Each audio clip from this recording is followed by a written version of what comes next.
मन, अन्न अच्छा खाया करो। इसलिए जो भी भोजन बनाया करो, भोजन बनाने के बाद सबसे पहले एक थाली में, हमारी माताएं कई बार बनाते बनाते चाट कर देख लेती हैं नमक ज़्यादा तो नहीं है, कम तो नहीं है।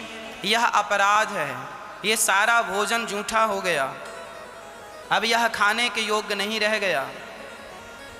अब हमारी माताओं को भी चाहिए कि देखो आप बढ़िया सवेरे उठो, नहाओ धो, इसके बाद भोजन तैयार करो बड़ी पवित्रता से, लघु शंका दीर्घ शंका जाने के बाद जो क्रिया बताए विधान वो करके फिर भोजन बनाओ। अब आप दीर्घ शंका जाके और डायरेक्ट बिना नहाए तुम भोजन बनाने लगे और वही भोजन तुम्हारे बच्चे खाएंगे गंदा, गंदे ढंग से तुमने अशुद्ध अवस्था में बना दिया। अब वो गंदा भोजन तुम्हारे बच्चे खाएंगे तो जैसा खाए अन्न वैसा बने मन। तो आजकल बच्चों का मन गंदा क्यों है? क्योंकि तुम्हारा अन्न गंदा है, अन्न गंदा तो मन गंदा, जैसा अन्न वैसा मन। ये कहावतें पुरानी हैं और झूठी नहीं है, ये आज भी लागू है और आज के 100 साल बाद भी यही लागू रहेगा। अब आप कोई माने ना माने, सूर्य भगवान पूरब दिशा से ही निकलते हैं। अब आप भले इस बात को माने या ना माने, है ना। समुद्र का पानी खारा है, आप मानो या ना मानो, खारा है मतलब है, बस, इससे बड़ी कोई बात नहीं है। सिद्धांत को ना तुम बदल सकते हो ना हम बदल सकते, इसलिए सिद्धांत पर चलना सीखो, सिद्धांतों पर चलो। बच्चे वो अन्न खाएंगे ना, बुद्धि भ्रष्ट हो जाएगी, वो कभी अपने मन पर काबू नहीं कर सकते। आज बहुत सारे बच्चों का चरित्र क्यों बिगड़ गया?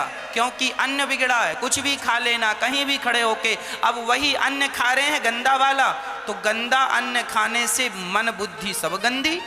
शुद्ध अन्न खाए होते, अच्छे लोगों के अरे प्रसाद खाया होता, कोई संतों के चरणों में बैठकर सत्संग किया होता, प्रसादी ग्रहण की होती, ईमानदारी से कमाया हुआ धन खाया होता तो मन बुद्धि अच्छा रहता। अब बस पापाचार का खाया है सो पाप की तरफ बुद्धि जा रही है। विश्वास ना हो तो प्रैक्टिकल करके देखना। किसी चोर के हाथ का, आप किसी चोर के घर जाना और चोर के घर जाकर रोटियां खा लेना। आपका भी जब तक उसकी रोटियां तुम्हारे पेट में होंगी ना, तब तक तुम्हारा भी मन करेगा क्या चुरा लूं, क्या चुरा लूं, क्या चुरा लूं, क्या चुरा लूं। जब तक उसका अन्न पूरा निकल नहीं जाएगा तब तक तुम्हारा मन चोरी की तरफ जाएगा, क्योंकि अन्न जैसा मन वैसा। आप किसी वैश्या के घर जाकर भोजन कर लीजिए, जब तक उसका अन्न तुम्हारे पेट में रहेगा तुम्हें काम वासना जरूरत से ज़्यादा सताएगी, क्योंकि उसका अन्न खाया है। और किसी साधु का अन्न खा लीजिए साहब, साधु का प्रसाद खा लीजिए, जब तक वो अन्न रहेगा तब तक आपका मन बिल्कुल निर्मल हो जाएगा, शुद्ध हो जाएगा।